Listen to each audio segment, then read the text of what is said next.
All right, well, hello, good morning, buenos dias, everybody. It's me, Profesor, and this is the final video and announcement for the semester. I just wanted to say it's been a great pleasure working with all of you, both sections, the History 109 and the History 124 class. So I hope all of you have a great summer, and best wishes to all of you as we get ready for the new school year, the 2015-2016 school year. Gee, it just seemed like yesterday that it was New Year's Eve, and I was in New York for a conference. But it's definitely been an eventful semester, I think, for all of us. Of course, I had my own excitement as you've seen over the last few weeks. I have to report that I'm doing much better with my shoulder. I still get some minor issues with respect to the muscles. I can't move my left arm as fast as my right arm, but I can do this now. So just about maybe 2 weeks ago, I could barely get up to about this level here, but I can do the raise the roof a bit, just like the guy in the Wendy's commercial with the raise the roof, it's the bomb, that type of thing. So and definitely there was a point in time when it was really difficult to work on class items. So I will thank all of you for your patience and understanding as I dealt through that rough patch. But fortunately, it was only for about maybe a week and a half in which things were a little bit tough for El Profesor. But fortunately, there was no problems with my hands or my wrist or my forearms or things like that. So I was able to continue on with the usual class stuff for the rest of the semester. All right. Well, at this time, your grades are almost ready to go, so I'm going to ship them off to a web advisor very soon. The deadline in which admissions wants the grades is, I believe, about 4 or 5 p.m. today. Today being, of course, Thursday, June 4th. But I'm going to get them in pretty soon. So by about 11 a.m., 11:30, by the time that I think the majority of you are maybe seeing this announcement and video, your grades already be into the system over with at web advisor and admissions. Let's see anything else.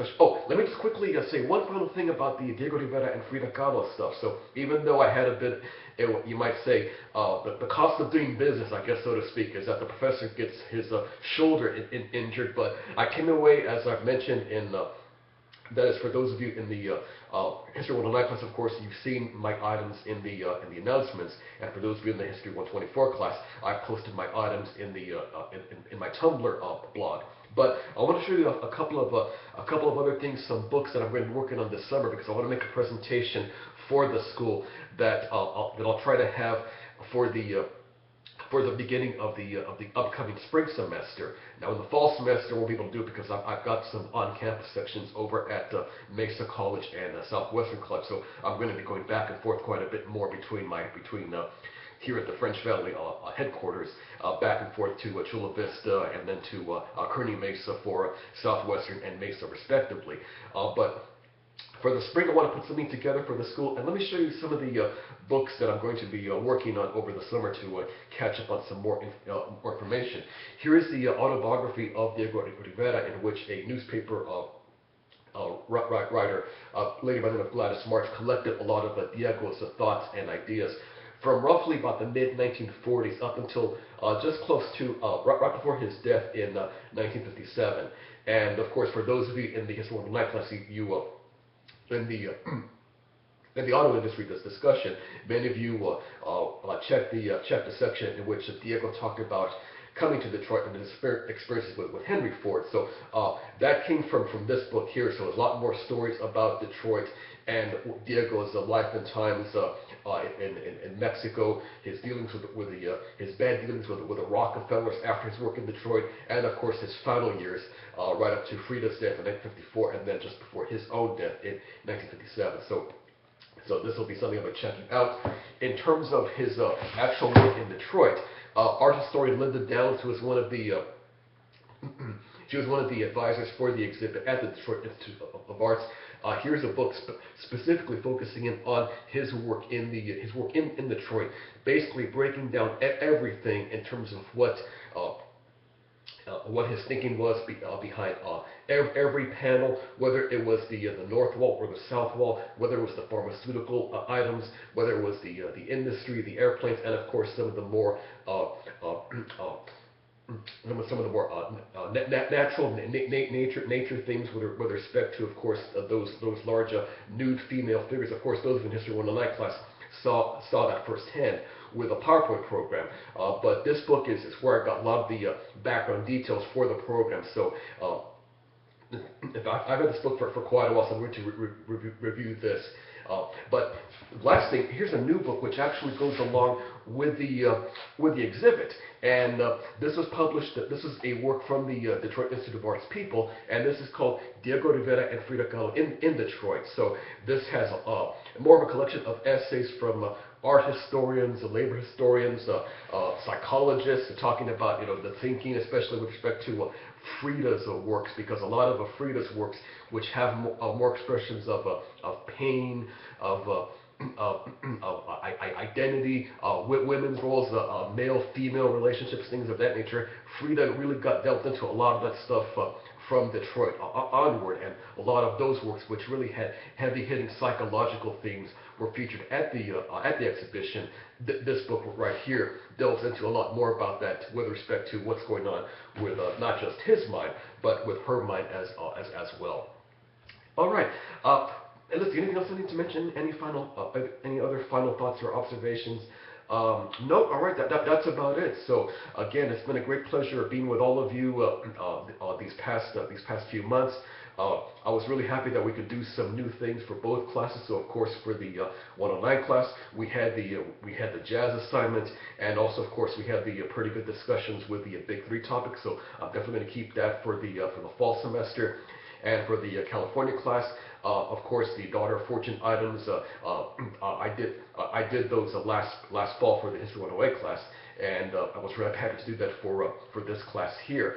And on that note, let me tell you what's coming up for the fall semester in terms of what I'll be covering. I've got sections of both the 109 and the 108 class. So for those of you in these two classes, the ones that just wrapped up, if you need early U.S. history, please consider joining me for that. And for those of you in the California class, I've got the Daughter of Fortune item assignment again. So basically the same exact thing that we did just a few weeks ago, I'm going to be doing again for the 108 class. So all you need to do then is buy the main textbook on early U.S. history.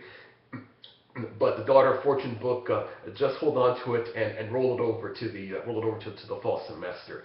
And let's see, anything else I should mention. Nope, that pretty much covers it. So again, hope all of you have a great summer, and best wishes to all of you for the upcoming school year.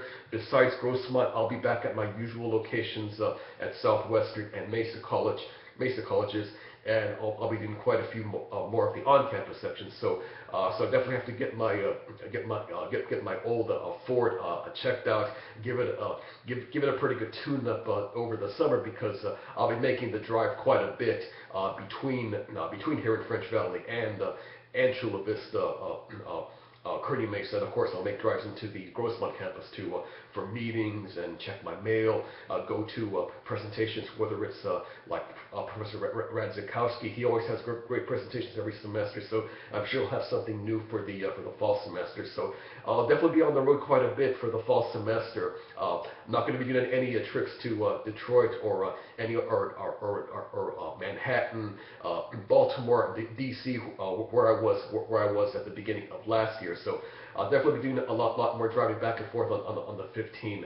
But I'm looking forward to it. So haven't done some of these regular on-campus classes for a while, so it's nice to do these every few semesters. All right, well that's it. That's it here from the French Valley home base. My world headquarters, so to speak. The Ford Motor Company has their world headquarters in Dearborn, and I guess you could say my world headquarters is right here in this little patch of Riverside County. All right, so that's everybody. Again, it's been great being a professor for you guys these past few weeks, and I hope to see all of you again, or many of you again, coming up for the fall semester in either History 109 or History 108. All right, that's everybody. Take care, and you guys have a great summer.